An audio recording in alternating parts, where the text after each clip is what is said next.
Hello friends, good morning to all of you in the Master Education channel. ପିଲାମାନେ ଆଜି ଆମେ ପିଲାମାନେ ତୃତୀୟ କ୍ଲାସର ଇଂଲିଶର ପ୍ରଶ୍ନ ଉତ୍ତର ଦେଖିବା। ଠିକ୍ ଅଛି, ଦେଖ ପିଲାମାନେ ଏଇଠି ଫାଷ୍ଟ କ'ଣ ଦେଲା ଷ୍ଟୁଡେଣ୍ଟସ୍ ନେମ୍। ଏଠି ତମର ନିଜର ନାଁ ଲେଖିବ।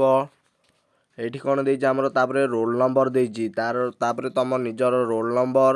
ଏଠି ସେକ୍ସନ୍ ଲେଖିବ, ଏଠି ଡେଟ୍ ଲେଖିବ ପିଲାମାନେ। ଏଠି ନେମ୍ ଅଫ୍ ଦ ସ୍କୁଲ, ତମ ସ୍କୁଲର ନାଁ ଲେଖିବ, ବ୍ଲକ ଏବଂ ଡିଷ୍ଟ୍ରିକ୍ଟ। ଠିକ୍ ଅଛି ପିଲାମାନେ, ବ୍ଲକ ଆଉ ଡିଷ୍ଟ୍ରିକ୍ଟ ଲେଖି ସାରିଲା ପରେ ଆମର ଏବେ ପ୍ରଶ୍ନକୁ ଯିବା। ଠିକ୍ ଅଛି, ଦେଖ ଆମର କ'ଣ ଦେଇଛି ପିଲାମାନେ, match the words in the capital letters of column A with the same words in the small letter of column B. ଠିକ୍ ଅଛି, ଦେଖ ପିଲାମାନେ କ'ଣ ଦେଇଛି, ଟଲ୍ର କେଉଁଠିକି ଯିବ, ଟଲ୍ର ଟଲ୍କୁ ଯିବ ପିଲାମାନେ। ତାପରେ ଚେୟାରଟା ଆମର କେଉଁଠି ଅଛି, ଚେୟାରଟା ଏଇଠି ଅଛି, ଚେୟାରର ଚେୟାରକୁ ଯିବ। କୁଇନ୍ର ଆମର ଯିବ ପିଲାମାନେ କୁଇନ୍ ପାଖକୁ, ଅରେଞ୍ଜର ଯିବ ଅରେଞ୍ଜ ପାଖକୁ, ଆଉ ଏଗ୍ରେ ଯିବ ଏଗ୍ ପାଖକୁ। ଠିକ୍ ଅଛି ପିଲାମାନେ, ତାପରେ ନେକ୍ସଟ କ୍ୱେଶ୍ଚିନ୍କୁ ଯିବା। 2 ନମ୍ବର ପ୍ରଶ୍ନ ଆମର କ'ଣ ଦେଇଛି, pick the odd one of the out of the from each set a and put the circle around it. Cake, ice cream, frock, egg. ଠିକ୍ ଅଛି ପିଲାମାନେ, ତିନିଟା ଆମର ଖାଇବା ଜିନିଷ, କିନ୍ତୁ ଫ୍ରକ୍ଟା ହେଉଛି ବେଙ୍ଗ। ପିଲାମାନେ ଫ୍ରକ୍ଟା ହେଉଛି ପୋଷାକ, ତେଣୁ ଏଇଟା ଆମର ଅଲଗା ହେବ।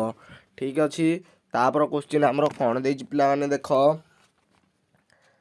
Book, rice, pencil, scale. ଏଇ ତିନିଟା ଆମର ଷ୍ଟଡି ମ୍ୟାଟେରିଆଲ୍, କିନ୍ତୁ ରାଇସ୍ଟା ହେଉଛି ଆମର କ'ଣ ଫୁଡ଼୍ଟା, ତେଣୁ ପିଲାମାନେ ରାଇସ୍ଟା ଅଲଗା ହେବ। Apple, mango, rose, orange. ପିଲାମାନେ ରୋଜ୍ଟା ଫୁଲ ହେଲା ବେଳକୁ ଏଇ ତିନିଟାଙ୍କ ଫଳ, ତେଣୁ ରୋଜ୍ଟା ଅଲଗା ହେବ। ଏବେ ନେକ୍ସଟ କ୍ୱେଶ୍ଚିନ୍କୁ ଆମେ ଯିବା। ଦେଖ ପିଲାମାନେ ତାପରେ ପ୍ରଶ୍ନ କ'ଣ ଦେଇଛି, write the name of the picture from the given word. Book, hat, cup. ପିଲାମାନେ ଏଠି କ'ଣ ଉତ୍ତର ହେବ ନା କପ୍ ଉତ୍ତର ହେବ।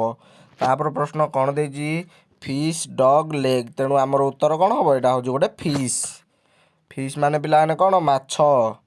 Aeroplane, bat, net. ଏଇଟା ଉତ୍ତର କ'ଣ ହେବ ପିଲାମାନେ, ଏରୋପ୍ଲେନ୍ ହିଁ ହେବ। ଏରୋପ୍ଲେନ୍ ଅର୍ଥ ଉଡ଼ାଜାହାଜ। ତାପରେ ପିଗ୍, ସନ୍। ପିଲାମାନେ ଉତ୍ତର କ'ଣ ହେବ ଆମର ସନ୍ ହେବ। ତାପରେ ବେବି, ମଗ୍, ଚେୟାର। ଆମର କ'ଣ ଉତ୍ତର ହେବ ପିଲାମାନେ, ଚେୟାର ହିଁ ଉତ୍ତର ହେବ। ଠିକ୍ ଅଛି, ତାପରେ କ୍ୱେଶ୍ଚିନ୍ କ'ଣ ଦେଇଛି, write the name of the given picture. ସେଇଟା କ'ଣ ପିଲାମାନେ ଆପଲ୍। ଏଇଟା କ'ଣ ଆପଲ୍। ତାପରେ କ'ଣ ଦେଇଛି, ଏଇଟା କ'ଣ ପିଲାମାନେ ହ୍ୟାଟ୍। ହ୍ୟାଟ୍ ଅର୍ଥ ଟୋପି। ତାପରେ କ'ଣ ଦେଇଛି ପିଲାମାନେ, ଏଇଟା ହେଉଛି ଆମର ଗନ୍। ତାପରେ ପିଲାମାନେ ଏଇଟା କ'ଣ, ଏଇଟା ହେଉଛି ଆମର ଟ୍ରି। ପିଲାମାନେ କ'ଣ ଟ୍ରି। ତାପରେ କ୍ୱେଶ୍ଚିନ୍ କ'ଣ ଦେଇଛି ପିଲାମାନେ, ଏଇଟା ହେଉଛି ଆମର ବଲ୍। କ'ଣ BALL। ଠିକ୍ ଅଛି ପିଲାମାନେ, ଏବେ ନେକ୍ସଟ କ୍ୱେଶ୍ଚିନ୍କୁ ଯିବା। ପିଲାମାନେ ଦେଖ ଆମର ଦେଇଛି କ'ଣ, match the number of the column A with the same number of column ବି।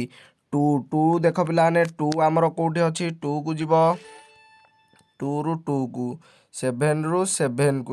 ପିଲାମାନେ ଏଇଟା 6ରୁ ପଳେଇଲା, 7ରୁ 7କୁ। ଠିକ୍ ଅଛି ପିଲାମାନେ, ତାପରେ 8ରୁ 8, ପିଲାମାନେ ଏଇଟା 6 ଦେଇଛି ଆମର, 6ରୁ 6କୁ, 10ରୁ 10କୁ, 8ରୁ 8କୁ ପିଲାମାନେ। ଠିକ୍ ଅଛି, ଏଇଟା ଦେଖିକି କରିବ ଯେଉଁଠି ଲେଖା ହେଇଛି। ତାପରେ ବର ଯେମିତି ବି, ଟର ସେମିତି ପିଲାମାନେ କ'ଣ ହେବ ଟି, କର କେ, ଓର ଓ ହେଇପାରିବ, ଏମ୍ର ଏମ୍, ଆଉ ପର ପି। ଠିକ୍ ଅଛି ପିଲାମାନେ, ନେକ୍ସଟ କ୍ୱେଶ୍ଚିନ୍କୁ ଏବେ ଯିବା। ତାପରେ ପ୍ରଶ୍ନ ତମର କ'ଣ ଦେଇଛି ପିଲାମାନେ, fill in the blanks in the letter of the meaningful word. BOOM, boom, TABLE, table, ROS, rose. ଠିକ୍ ଅଛି ପିଲାମାନେ, ମୁଁ ତୁମକୁ କହିଦେଉଛି ଉତ୍ତର।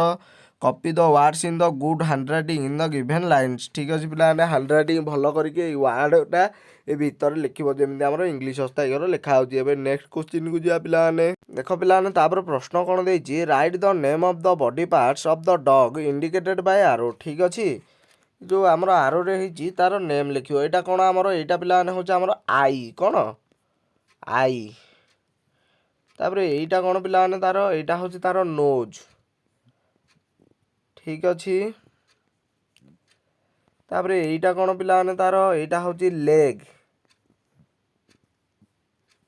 ଠିକ୍ ଅଛି, ଏଇଟା ହେଉଛି କ'ଣ ପିଲାମାନେ ତାର ଇୟର୍। ଇୟର୍ ମାନେ କାନ। ଏଇଟା ହେଉଛି ତାର କ'ଣ ଟେଲ୍। ठीक अच्छे पिलाने वीडियो को लाइक कमेंट और सब्सक्राइब करो जहाँद्वारा यही भाव में निश्चय भाव में तुमको सबु श्रेणी इंग्लीश प्रश्न उत्तर देवी। ठीक अच्छे पिलाने बाय बाय गुड बाय रोची नेक्स्ट वीडियो देखा।